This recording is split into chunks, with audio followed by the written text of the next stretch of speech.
할렐루야. 오늘은 역대상 21장 1절에서 17절 말씀으로 형통할 때라는 제목으로 함께 은혜를 나누도록 하겠습니다.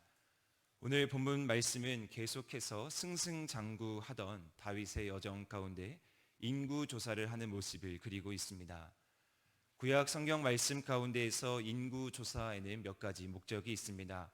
세금을 부과하거나 또한 강제 노역을 실행하거나 또한 군대를 징집하기 위한 목적으로 인구조사가 시행됩니다.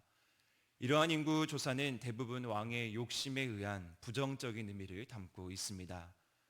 그러나 인구조사가 긍정적인 인구조사가 있는데 그것은 바로 하나님의 명령에 의해서 인구조사를 했을 때 그것은 합당하게 여겨질 수가 있습니다. 그러나 오늘 본문 말씀에 보면 다윗이 인구조사를 한 목적은 성전 건축을 앞두고 시행하고 있습니다. 그런데 1절 말씀에 보면 사탄이 일어나 이스라엘을 대적하고 다윗을 충동하여 라고 말합니다. 하나님의 명령으로 인해서 다윗이 인구조사를 한 것이 아닙니다. 사탄이 다윗의 마음을 움직였고 그 마음에 다윗은 충동하여 인구조사를 하게 되었습니다. 이제까지 살펴본 다윗의 모습은 승승장구하던 모습, 또한 긍정적인 모습으로 의도적으로 역대상에서 그려지고 있는 그 모습 가운데 다윗은 한번 제동이 걸리게 됩니다. 여기에서 우리에게 주는 큰 교훈이 있습니다. 다윗은 가는 곳마다 승리를 읽었고 또한 충성스러운 종들이 그 가운데 넘쳐났으며 또한 긍정적인 모습으로 인해서 날마다 탄탄대로를 가고 있었습니다. 그런데 그러한 상황 가운데에서 다윗은 사탄의 게임에 넘어가게 됩니다. 왜 이러한 사탄의 게임에 넘어가 다윗은 인구조사를 했을까? 분명히 그것은 하나님이 싫어한 일임을 다윗은 알면서도 시행했습니다. 아이러니하게도 그 이유는 바로 다윗이 흥했고 형통했기 때문입니다. 사사시대를 거쳐오면서 이스라엘 백성들은 하나님에게 자신들에게도 왕이 필요하다며 하나님께 왕을 요구했습니다. 그런데 하나님께서는 이스라엘 백성들에게 왕을 세우는 것에 대해서 염려하십니다. 왜냐하면 왕을 세우게 되면 그 백성들은 더 이상 하나님을 의지하지 않고 왕을 의지하며 인간의 권력을 의지하며 그들 마음대로 할 것을 염려하셨기 때문입니다. 오늘 본문 말씀에서 그려지고 있는 다윗의 모습도 그렇습니다. 탄탄대로를 가고 있었고 또한 모든 일이 잘 풀리고 또한 나라가 강성해지니 하나님의 염려대로 순간 하나님을 의지하지 못하고 다윗은 실수를 범했던 것입니다. 우리 인간이 형통할 때 순간 하나님을 잃어버리면 불안해지기 시작합니다. 사탄은 바로 그 틈을 비집고 들어오게 됩니다. 아마 우리의 약점이 무엇인지 또한 우리가 어떠한 부분이 약점인지 사탄은 우리보다 더 잘 알고 있습니다. 사탄의 역할은 하나님과의 역할과 분명히 구분되어 있습니다. 하나님은 우리를 온전히 통제하시지만 때로 우리가 잘못하면 그 잘못에 대해서 사탄에게 우리를 넘겨주며 심판하게 되어 있습니다. 그러한 사탄의 목적은 바로 우리를 어떻게 하면 무너뜨릴 수 있을까? 또한 하나님을 의지하면서 살아가는 우리들을 어떻게 하면 하나님께 떼어놓을 수 있을까? 우리를 미혹하며 유혹하는 것이 바로 사탄이고 우리는 날마다 그러한 사탄의 모습을 경계해야 합니다. 베드로전서 5장 7절에서 8절 말씀에 보면 이렇게 기록되어 있습니다. 너희 염려를 다 주께 맡기라. 이는 그가 너를 돌보심이라. 근신하라 깨어라. 너희 대적 마귀가 우는 사자같이 두루다니며 삼킬 자를 찾나니. 염려를 맡기고 주가 돌보시면 형통해지는 것이 말씀의 원리이고 하나님을 믿는 믿음의 원리입니다. 그러나 그러한 형통함을 가지고 누리는 것이 아니라 우리가 가져야 할 태도는 바로 근신하고 깨어 있어야 한다는 것입니다. 우리는 주님께서 나를 지키시고 주님께서 나와 함께 하심에 때로는 방심하며 살 수 있습니다. 신앙은 우리가 방심할 틈을 가지지 않고 늘 깨어 있고 조심하라고 말씀합니다.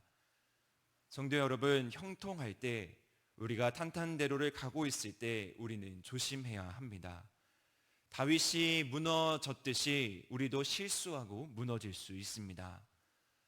다윗은 자신에게 허락된 이 백성이 하나님의 백성이 아니라 자신의 백성이라고 착각하고 잠시 하나님의 뜻을 잊었던 것입니다. 다윗의 명령은 요압도 몹시 싫어했고 또한 하나님께서도 이 일을 악하게 여기셨고 또한 다윗은 인구 개수를 함으로 인해서 이스라엘 백성을 범죄하게 하였습니다.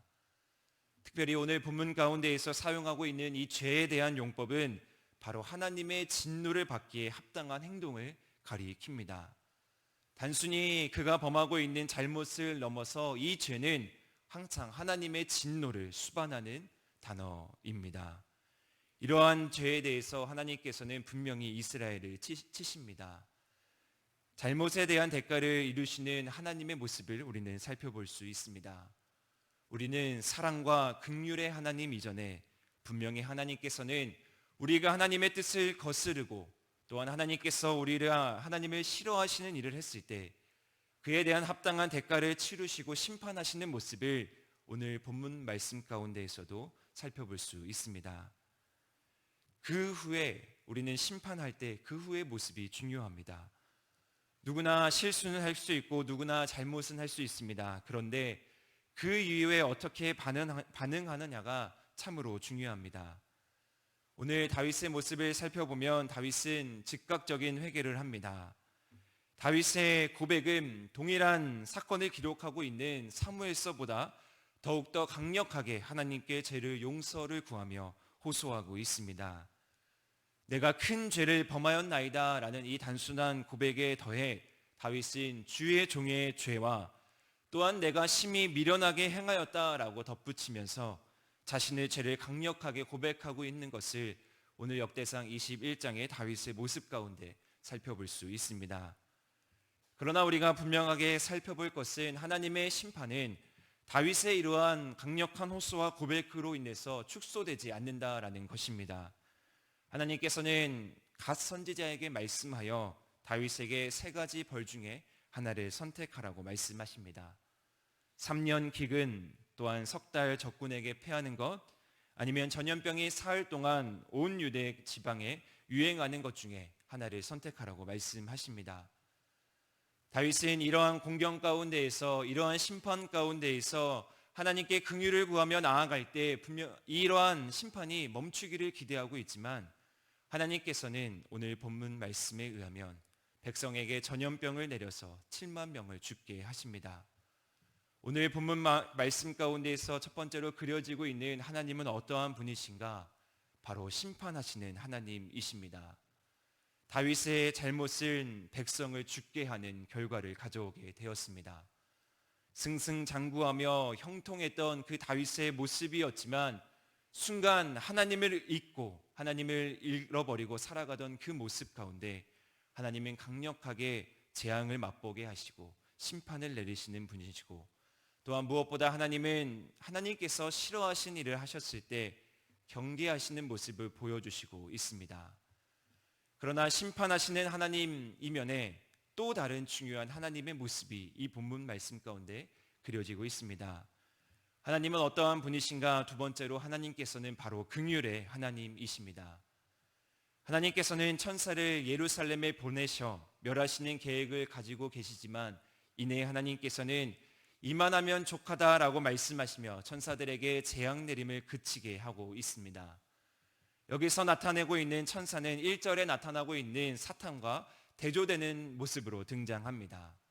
사탄은 우리를 미혹하고 유혹하고 있지만 천사는 하나님의 심판과 구원의 계획 가운데에서 하나님의 뜻을 우리 가운데 분명하게 보여주고 있습니다.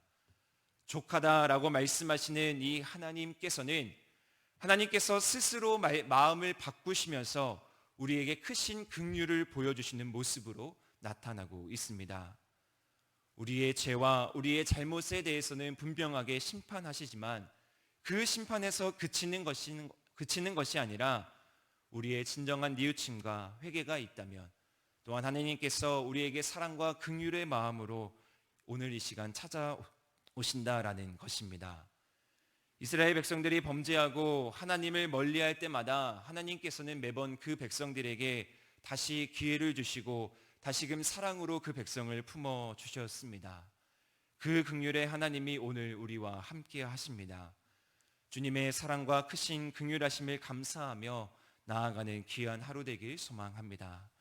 마지막으로 16절에서 17절에 나타난 다윗의 모습 가운데 용서하시는 하나님 가운데 과연 우리는 어떠한 마음으로 나아가야 하는가를 살펴볼 수 있습니다.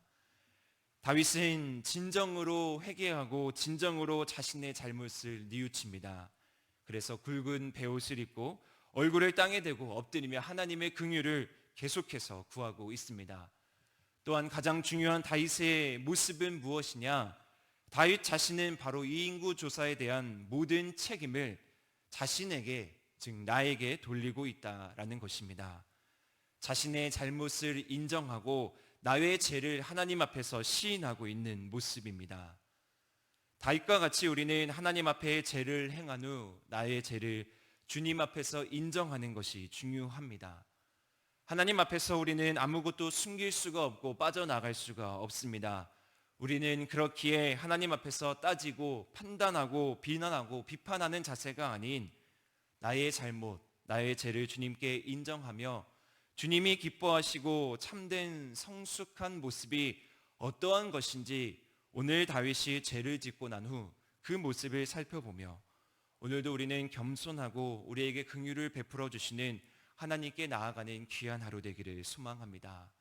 하나님은 잘못에 대해서 분명히 심판하시지만 또한 우리를 사랑하셔서 마음을 바꾸시어 우리에게 긍휼을 내려주시는 사랑의 하나님이십니다.